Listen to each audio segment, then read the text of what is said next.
Bro, இப்போ உலகத்தில் நடக்கிற போர் காரணமாக ஒரு பெரிய கேள்வி எழுந்திருக்கிறது. இந்தியாவில் கேஸ் தட்டுப்பாடு வருமா?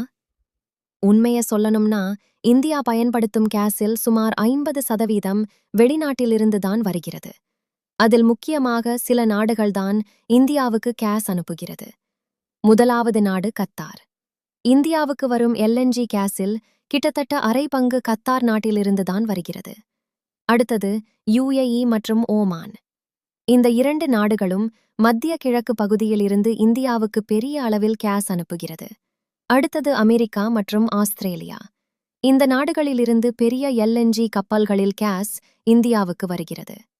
மேலும் நைஜீரியா மற்றும் ரஷ்யா போன்ற நாடுகளும் இந்தியாவுக்கு கேஸ் அனுப்புகிறது.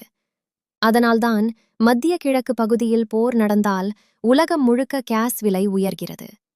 ஆனா ஒரு முக்கியமான விஷயம், இந்திய அரசு வீட்டு பயன்பாட்டு எல்பிஜி கேஸ் தட்டுப்பாடு வராத மாதிரி முன்னதாகவே சேமித்து வைத்திருக்கிறது. அதனால் உடனடியாக இந்தியாவில் கேஸ் தட்டுப்பாடு வர வாய்ப்பு மிகவும் குறைவு. ஆனா போர் நீண்ட நாட்கள் நடந்தால் விலை மட்டும் அதிகமாகலாம்.